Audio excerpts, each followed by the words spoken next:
Hey everybody, welcome to the garage. Back working on my 91 Camaro, trying to get this thing fixed. You probably saw in the video the other day that I did get the engine started, but as you can tell, there's no water in it. There's coolant, whatever. There's a lot of things that are still messed up on it that I need to work on. A lot of wiring that I need to figure out, but it does start, it does run. I was happy with that just as it is. There is a few problems with it that I need to get taken care of, and one of those things is a lack of a dipstick. And there's ways, and I'll describe that later in a better video, what I'm doing to try and get that fixed. But as it is, in order to do that, I have to pull this bad boy back out. So without further ado, let's get on to it.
Hey everybody, a couple days later, as you can tell, yep, there's a big hole there. The engine is out. I was able to get that out. Didn't take too much of a hassle. Wasn't too much of a hassle to get it out. Typical small block Chevy stuff, getting it out of the Camaro. Use my cherry picker to do that. As you can see, here's the engine. Cherry picker. Ooh, go figure. Anyways, I've already done some cleanup stuff to the engine. As you can see, the starter's off. I can get the starter in and out, or I can get the engine in and out without the starter right there. Yeah, anyways, or with the starter there, I can do starters over there on top of the toolbox. Top of the engine, yeah, missing a few things. It's got that taped up just in case crap falls in. Yeah, you know, stuff happens. Anyways, what I was able to do. There's something here that you might want to see. Right there. That is an oil dipstick tube hole. Yep, I totally botched it. I could not find it when it was in the car with the headers on there and the starter in place. But guess what? It's there, not a problem. Anyways, we'll have to see. I don't know if the starter itself is in the way. I'm hoping it's not, but we'll have to see. Anyways, the one thing that I did do while I had this out was, as you can see right up in here, there's these rails that go along here. It's just a support rail to help keep and seal the pan so that it doesn't leak when it's running and stuff. I hadn't put those on before, so this seemed like an opportune time to do it. So I had two sets of them. I took the best of the two and cleaned them up. I put some primer on it and some enamel. The same enamel that's on it's ceramic duplicolor. Anyways, anybody was curious about there is the block number on that, 1409-3638. I don't have a clue how I got the idea that was a stupid 010 block. But anyways, ooh, my name for posterity. You can see that.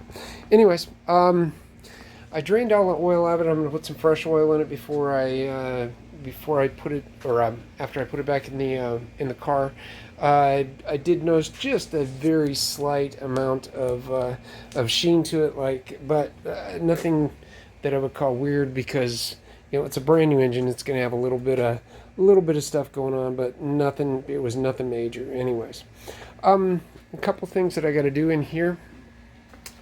Here are the two fuel lines. One's and I don't know which is which right off the top of my head.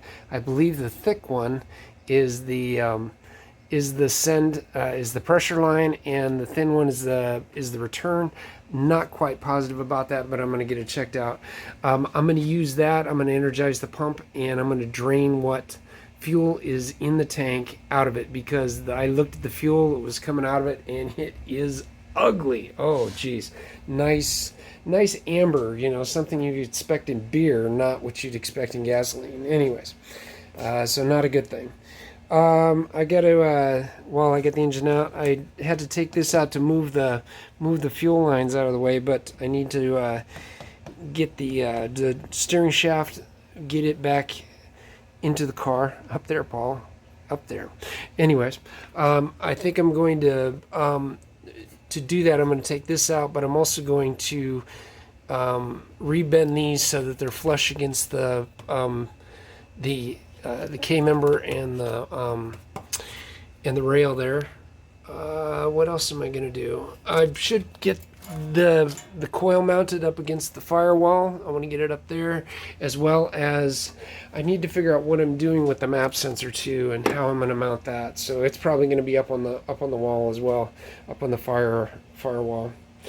Other than that, just typical stuff. I'm going to have to take I could take the headers, take the engine out with the headers in.